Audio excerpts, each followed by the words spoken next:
Talks are underway in Bangladesh between protest leaders and the military, which has taken charge after Sheikh Hasina's dramatic resignation as Prime Minister. She was ousted following violent unrest over a period of several weeks that left hundreds dead. Monday's events began in Dhaka when the long-reigning Prime Minister resigned and fled the country to India. These pictures here show Sheikh Hasina's helicopter leaving. At least 109 people were killed in unrest on Monday alone. What began as student protests over civil service job quotas last month then escalated into demands for the Prime Minister to stand down after 15 years in power. Not long after Sheikh Hasina left the country, thousands of anti-government protesters stormed her official residence. Those are the pictures there, while crowds celebrated on the streets. Widespread looting was also reported to have taken place, and it's also been announced that the leading opposition figure and former Prime Minister Khaleda Zia would be released from prison. 6 years ago, she was jailed on corruption charges that critics claimed were trumped up. The president has also ordered the release of jailed protesters. Well, Akbar Hussain is from the BBC Bengali service in Dhaka. I asked him who is left in charge in the midst of all of this. There is no government in Bangladesh currently because when the Sheikh Hasina resigned and she fled the country, there is no government. This army has, it looks like army has taken charge temporarily, but the talks are underway to form an interim government. And the question is who will be heading the next interim government and who will be the people included in this cabinet. So student leaders, they are saying that their voices must be heard, and they gave a proposal that Nobel laureate Professor Muhammad Yunus should head the next interim government. And some local media, they are reporting that the Professor Muhammad Yunus has agreed to take the charge. And on the other hand, we have seen that the Professor Muhammad Yunus, he gave an interview to the Indian newspaper where he described that Bangladesh is now a free country, and he said that Bangladesh was like an occupied land during Sheikh Hasina's regime and there was no freedom. And he said that Sheikh Hasina acted like a general, acted like a dictator. So now talks are underway, and it looks like that the army is keen to form the government, interim government, either by today or tomorrow. And this is very certain that it is going to be a non-party caretaker or the interim government, because this is the most challenging task ahead, because we have seen after the fall of Sheikh Hasina and when she fled, there was a lot of celebration in the streets, and at the same time we have seen a lot of violence across the country. Only yesterday more than 100 people were killed and many police stations were set on fire, and police officers, they went under hiding. In police stations they were not attending. Right. To maintain the law and order is now the biggest task. Akbar, we're showing some live pictures right now of the damage after yesterday. You're there in Dhaka. There are reports that schools have opened, but that the classrooms are empty. What is the state of the country after all this deadly unrest and the scenes that we saw yesterday of looting across the country? We have seen the Dhaka streets are now very empty. All those schools, colleges and universities are open, but students are not going there because there is some sort of uncertainty among the guardians what will happen next, because there is no, as I mentioned earlier, there is no government in the country. So they are not getting confidence as long as a new government is installed. But at the same time, we have seen the tense situation in many parts of the country. We have seen violence is still going on. The houses and properties of leaders and activists belong to Sheikh Hasina's party. They came under attack in many places. Leaders and activists of Awami League party, which is Sheikh Hasina's party, they were beaten to death.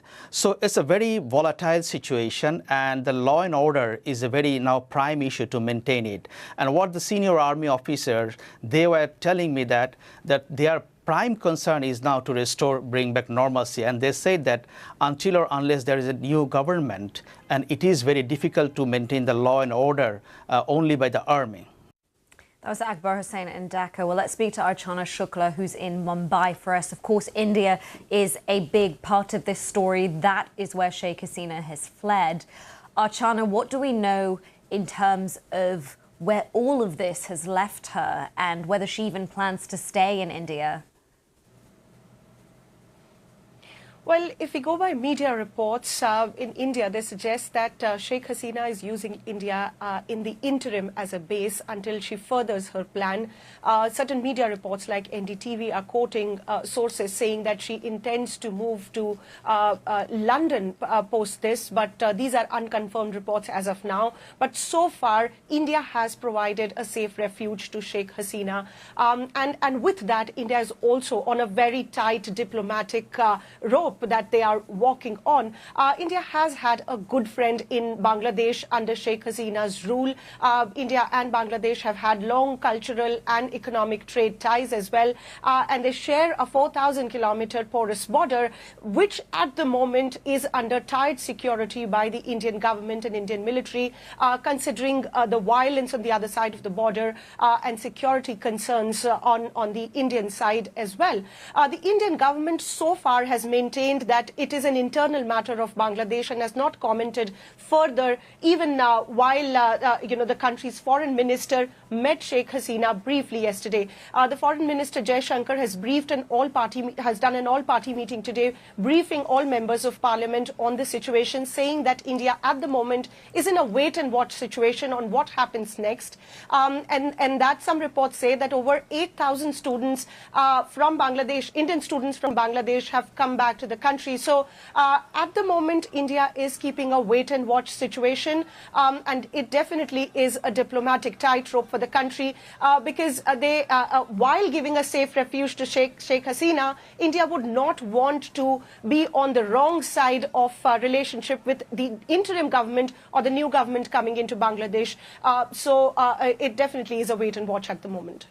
All right, Archana Shukla, thank you so much. And a reminder for everyone that we do have a live page with more updates from all our correspondents, analysis as well. And as we mentioned, Bangladesh's Prime Minister fled to India after her dramatic resignation on Monday.